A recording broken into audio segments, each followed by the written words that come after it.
Bienvenidos a revisar la agenda económica PM de este martes en CNN Chile. A las 10 de la noche en cadena nacional, el presidente de la República, Gabriel Boric, va a presentar los detalles del presupuesto fiscal 2026. A las 7:30 de la tarde, en la primera edición de Agenda Económica, antes de sus repeticiones, no conocemos mayormente los detalles, pero sí hay algo totalmente ratificado. No habrá fondos de libre disposición, que es el monto de dinero que los gobiernos entrantes pueden usar libremente para su proyecto político. Natalia Muñoz explica las razones y también el debate que se generó. Que eso significa que hay que agarrar todo lo que se esté cayendo. Como ustedes se dan cuenta, es muy dinámica la economía y todo. Sí. El titular de Hacienda lo tiene claro. Caen puntos y otros se suman. El que ya confirmó es que se elimina la glosa de libre disposición del presupuesto 2026. No se libera un monto específico, sino que se le da libertad, se le da más libertad a la administración siguiente, que tendrá que ser las y los chilenos quienes decidan quién lidera esa administración, pero se le da más libertad a la administración siguiente para que pueda reasignar recursos. Eso es lo que propone la Comisión de Gasto y es lo que vamos a hacer en este presupuesto. Son recursos que se dejan para que el gobierno entrante enfoque sus prioridades. Monto conocido como la glosa republicana que no estará presente. Ya se anticipaba esta decisión en el cónclave especial que citó el presidente Boric en Cerro Castillo, por lo que las reacciones de oposición no tardaron en llegar. Nunca en la historia de los últimos 30 años, yo creo, desde que volvió la democracia, había sucedido que un gobierno no le deje nada de libre disposición al gobierno entrante. Lo encuentro inaceptable. Esto es un daño para la democracia, esto es un daño para la sana convivencia. Si hoy día le planteo al presidente que no es un republicano desde el punto de vista de la nación, porque no va a dejar un presupuesto acorde para quien sea el próximo gobernante, más allá de la línea política, para sus primeras prioridades, quiere decir que no es tan republicano como se dice ser él mismo. Foco de disputa que sin duda tensionará la discusión presupuestaria y que también prende alertas en el oficialismo. Habría que ver qué pasa con el presupuesto de emergencia. A mí me habría gustado que se siguiera la lógica de siempre en ese sentido, pero lo que más me interesa, más que tener yo como presidenta de Chile una lógica una glosa libre de disposición, lo que me interesa es que no se disminuya el gasto social ni el gasto en seguridad. En este complejo escenario de estrechez fiscal fue la Comisión de Gasto Público que asesoró a Hacienda. La medida no deja un monto específico, sino más bien se deja la partida del Tesoro Público. ¿Qué significa? Lo que nosotros propusimos como Comisión del Gasto Público fue reemplazar esta provisión republicana básicamente por una facultad de reasignar hasta un 10% del gasto público total. En términos de recursos, son 9.000 millones de dólares. Es decir, se está ampliando por más de 12 veces la capacidad que tenga el próximo gobierno. La última provisión sumó 720 millones de dólares. Hoy esta cifra, bajo la lógica de los expertos, se podría ampliar, lo que será parte del debate parlamentario. La derecha ha sido muy exigente y ha mandado muchas señales en relación a que hay que disminuir el gasto. Y sin duda, esa glosa que le llaman la glosa republicana, tal vez un espacio de reducir gastos. Más que dejar un presupuesto de libre disposición, lo que exigimos es transparentar y que nos muestren los datos reales de cuánto es la deuda actual, qué es lo que no se ha pagado. La acusación de falta de transparencia en las deudas públicas pesa en esta discusión. La partida de vivienda ya genera debate por la deuda cercana a 1.000 millones de dólares que tendría el ministerio, la cual el Ejecutivo confirmó que la deuda existe, pero es menor. Estamos en este momento con 127.000 viviendas en construcción. Entonces, en el primer año hubo tal cantidad de transferencia de recursos, los otros años hay que ir pagando el diferencial de acuerdo al avance en la construcción que tenga. Así opera la construcción. Entonces, considerar deuda a eso cuando es parte del proceso regular de financiamiento de la vivienda genera distorsión.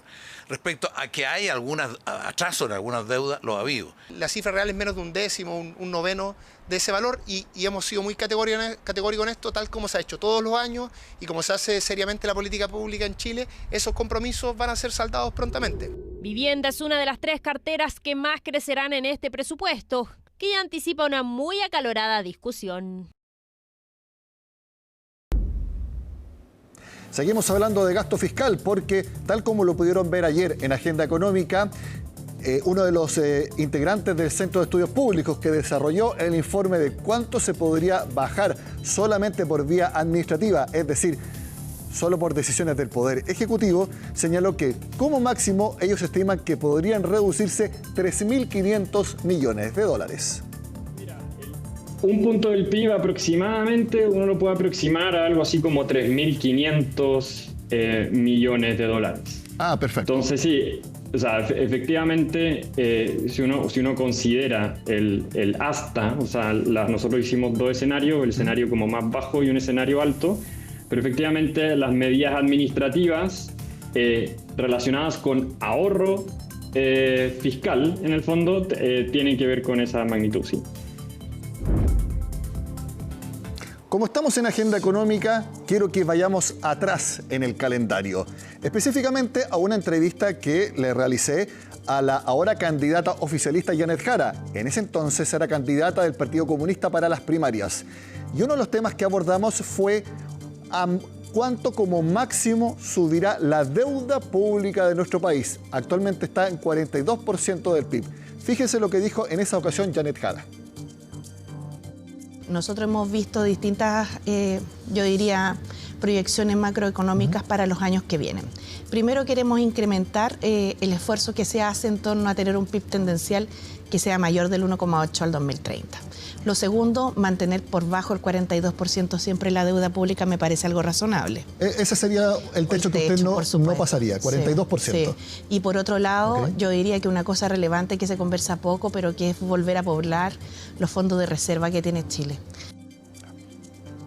Quiero que recuerden lo que dijo Janet Jara hace 3 meses. 42% como máximo la deuda pública, no pasar ese límite.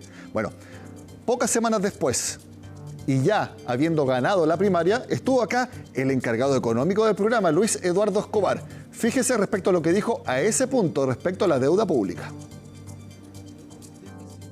Los déficits en sí mismos no son malos. Si la economía chilena está creciendo y el déficit crece menos que lo que crece la economía, la relación deuda-PIB va a ir disminuyendo sola. Pero si continuamos con déficit vamos a tener que seguir endeudando. Bueno, ese es el problema. Entonces, el tema es la tendencia, claro. no el nivel actual, es la tendencia. ¿Ya? Y nosotros queremos implementar una política fiscal que tienda a minorar esa tendencia y a estabilizar el nivel de deuda pública chileno, del Estado de Chile. Estabilizar la deuda pública, decía Luis Eduardo Escobar. Y antes Janet Jara decía no superar el 42% actual. Eso fue recién. Pero fíjense acá anoche, en Tolerancia Cero, el propio Luis Eduardo Escobar señaló que no era de preocuparse que la deuda pública llegara a 50% del PIB. Escúchenlo. Hay países que tienen grado de inversión que tienen el 75%. Yo no estoy diciendo que ese es el nivel óptimo. Por eso, ¿cuál es el óptimo? Nadie sabe. Por eso te digo que es un cálculo teórico. Porque depende en parte de cuánto el país quiera pagar en intereses, por ejemplo, considerando versus otros gastos sociales. Yo diría que... Pero 42% le parece bajo, si yo lo entiendo. O sea, que hay mucho espacio para que crezca, diría usted. O sea, tanto como mucho espacio para que crezca, pero yo creo que no representa ningún problema si la deuda... Podríamos llegar al 50 y no habría por qué estresarse. Yo creo que, por ejemplo... 50% de deuda pública no es para estresarse. Luis Eduardo Escobar asintió, diciendo sí, es algo razonable. Uno entiende que todavía el comando de Janet Jara no tenga programa, pero que en junio, hace 3 meses, ella dijera que no se va a superar el 42% de deuda pública y anoche el encargado económico dijera que no hay problema en llegar a 50% de deuda pública, esos son 8 puntos del PIB. ¿Saben cuánto es 8 puntos del PIB? Cada punto del PIB, 3.500 millones de dólares. 8 puntos del PIB son 30.000 millones de dólares. Es una cifra enorme como para decir o para cambiar de opinión tan radicalmente en solo 3 meses. En eso no se puede jugar con las finanzas públicas que están sumamente estrechas, más encima a puertas de una discusión de un presupuesto para 2026. Bueno, Mañana, a las 8:30 de la mañana, el Banco Central presentará el IMASEC de agosto y el mercado estima que apenas mostrará un crecimiento de sobre 1%. ¿Por qué? Por los números que yo le voy a mostrar a continuación. La producción industrial de agosto, fíjense los números. Fue 1,9% de caída en la producción industrial. ¿Por qué? Principalmente por la minería, debido al accidente en el Teniente. Producción cayó 6,3% en agosto. La manufactura subieron poco, 1,8%, cayó la producción de electricidad, gas y agua, y el comercio subió 4,8% según los datos del INE. Bueno, yo les decía que se proyectaba un IMASEC moderado. Fíjense lo que opinaron los equipos económicos que hemos seleccionado para el análisis. Según Santander, la actividad minera, como les decía, cayó 6,3% por el accidente en el Teniente y también Menores Leyes en Escondida, que es la mayor productora de cobre del mundo. Por eso ellos creen que el IMASEC de agosto habría crecido 1,5% anual. Pasamos al siguiente comentario en Agenda Económica. Copeuch dice que los datos sectoriales están acordes con lo esperado. Nuevamente dan cuenta de la paralización del Teniente y despejando elementos puntuales, ellos creen que la economía sigue moviéndose de acuerdo a su tendencia. Ellos son menos optimistas, creen que apenas habrá un crecimiento de 1% anual en agosto. El último de los comentarios sobre el IMASEC lo vemos de Clapes UC. Nuevamente destacan la paralización en el Teniente. Y ellos, eso sí, creen que habrá un IMASEC anual de agosto en torno a 1,4%. El Banco Central va a comunicar la cifra a las 8:30 de la mañana y ustedes, como siempre, lo podrán ver al final de Agenda Económica AM. Además, el Banco Central, a través de su presidenta Rosana Costa, entregó detalles del último informe financiero de los hogares en nuestro país. Aproximadamente la mitad tiene algún tipo de deuda, especialmente de consumo. Veamos los principales mensajes del ente emisor sobre cómo está la situación financiera en los hogares de Chile. Dado que vamos a comparar el 2017 con el 2024 en forma preferente, en términos de la incidencia demográfica de los resultados entre esos 2 años, es importante tener presente que el tamaño promedio del hogar cae desde 3,2 a 2,7 integrantes por hogar. Y también es importante destacar que la proporción de hogares unipersonales pasa desde el 14 al 25%. El 51% de los hogares señala que tiene alguna deuda. La deuda de consumo es la que tiene mayor incidencia. El ingreso reportado por el hogar representativo, como lo definimos recién, retorna a niveles similares a los del año 2017, después del incremento que experimentaran el año 2021 como consecuencia de las transferencias excepcionales que se recibieron en ese periodo. Hacemos la pausa en Agenda Económica PM y al regreso les cuento los últimos datos del empleo en nuestro país y también qué es lo que opina el mercado sobre cuál es la verdadera tasa neutral en nuestro país. Esa tasa de interés en que no estimula el consumo y también mantiene controlada la inflación. Es decir, la tasa económica de interés perfecta. Se lo contamos al regreso.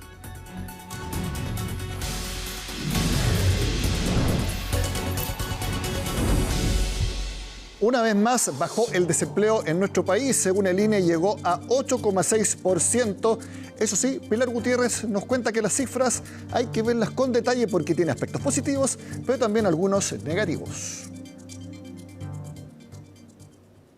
Una baja en la tasa de desempleo y mejor creación de puestos de trabajo es lo que revelaron los últimos datos del INE. Entre junio y agosto la desocupación fue 8,6%, levemente por debajo del 8,7% anterior y 3 décimas menor que hace un año. Es un desempleo que sigue a la baja, lo que son buenas noticias. El desempleo de las mujeres llegó en el mes pasado a un 9,7% y en este nuevo registro es un 9,3%. La informalidad sigue en el 26%.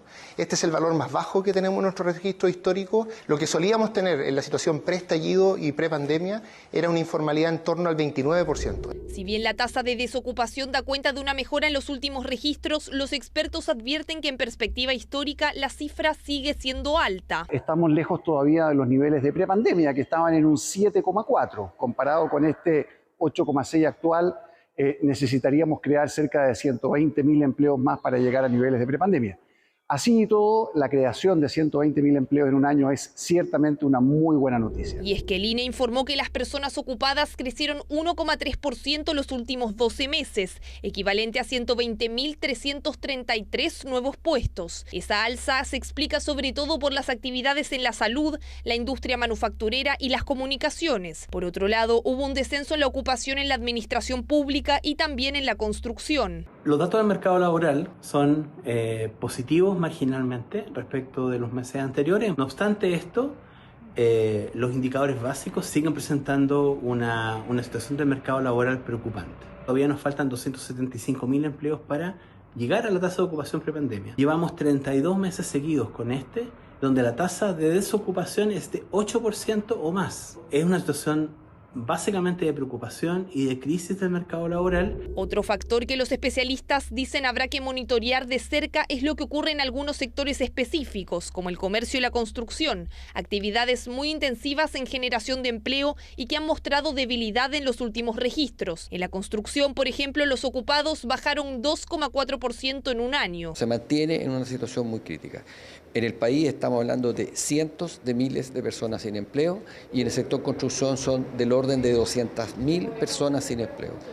Eso es muy, muy alto. Si agregamos a eso que hay un 26% de informalidad, estamos en una crisis de empleo. Una medida que mejore la construcción en vivienda, la venta de vivienda, por supuesto, soluciona el problema de gente que está esperando vivienda, pero sobre todo reactiva la construcción de nuevas viviendas, da empleo. Sobre la informalidad, ese 26% es 0,4 puntos menor que hace 12 meses. Si bien es positivo que se reduzcan los puestos de trabajo que no cuentan con seguridad social, advierten que hay que tener cuidado al analizar la cifra. Se contradice un poco con lo que han mostrado los registros administrativos, y es que el empleo formal en el sector privado ha estado estancado desde 2022. Eso nos hace pensar que esta reducción en la tasa de informalidad no viene de una formalización de trabajadores, que es lo que nos gustaría y lo que amerita una celebración, sino que puede estar mucho más relacionado con el hecho de que hay personas que quizás están dejando la fuerza de trabajo. Algo que contrasta con los registros del INE. Según los últimos datos, la creación de empleo se explicó por puestos formales y una nula creación de puestos sin formalidad.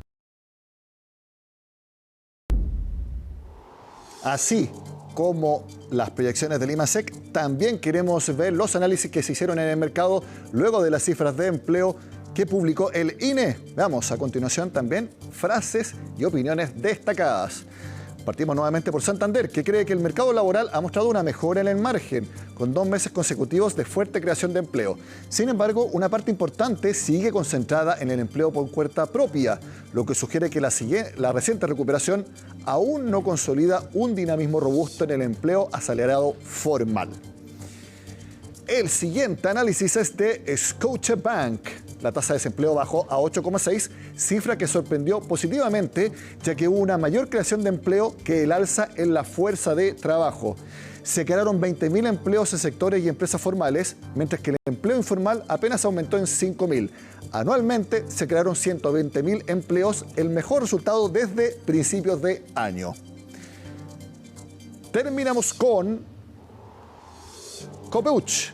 El mercado laboral también con mejoras en el margen. Al igual que julio, aumento mensual de los ocupados. Eso sí, ellos esperan un nuevo retroceso para la tasa de desocupación y que baje a 8,4% en el próximo informe del INE.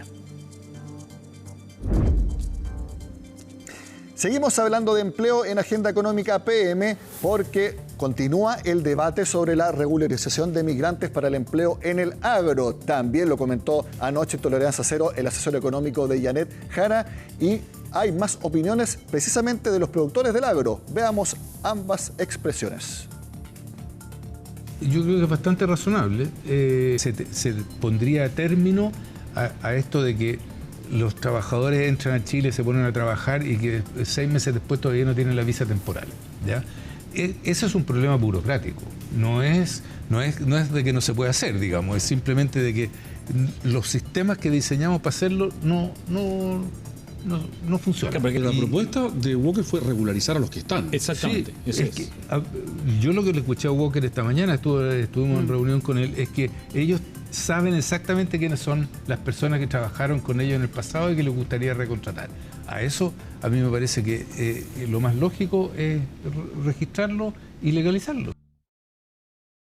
Hemos venido insistiendo en que se faciliten las condiciones para la formalidad laboral, sobre todo los trabajadores extranjeros, ya que los connacionales no tienen la capacidad de poder levantar todas las cosechas que produce Chile, y eso le pudiera traer no solamente costo a la fruticultura, a la agricultura de Chile, sino que al país en su totalidad. La fruticultura aporta al país, es una actividad económica que genera mucho dinamismo a la economía, y por eso creemos que la necesidad de los trabajadores extranjeros es vital, pero siempre formales.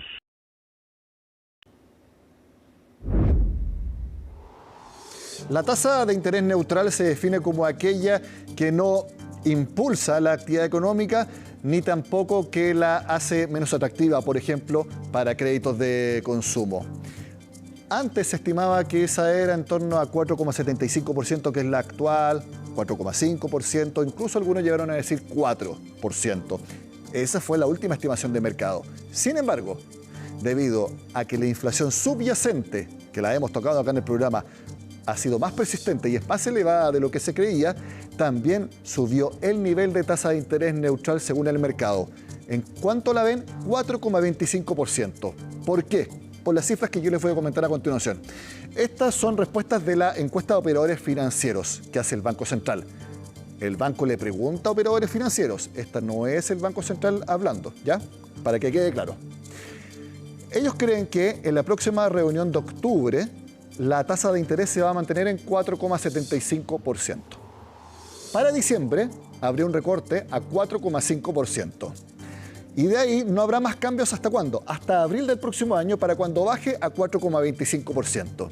Y aquí es donde vemos nosotros que se queda la tasa en ese nivel, y por eso decimos que es la tasa neutral. Porque fíjense, en la misma encuesta le preguntan a los operadores cuánto creen que va a estar la tasa de interés en octubre de 2026 y en octubre de 2027, con un año de diferencia. 4,25%, sin cambios respecto a cómo quedaría en abril. Es decir, por eso es que nosotros pensamos que la forma correcta de leerlo es que la tasa de interés es neutral y que no habría más cambios, a menos que la situación económica cambie y también la inflación, es que la tasa quede fija hasta nuevo aviso en 4,25% a partir de abril, al menos así lo cree el mercado.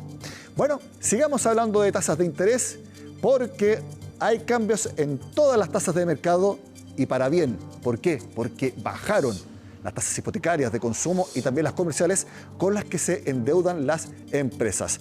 Vamos a partir con las tasas de consumo, que son siempre las que aparecen en la parte de arriba de nuestra gráfica, y nos vamos a ir hacia la última columna, que es la última medición, del 16 al 23 de septiembre en plenas fiestas patrias.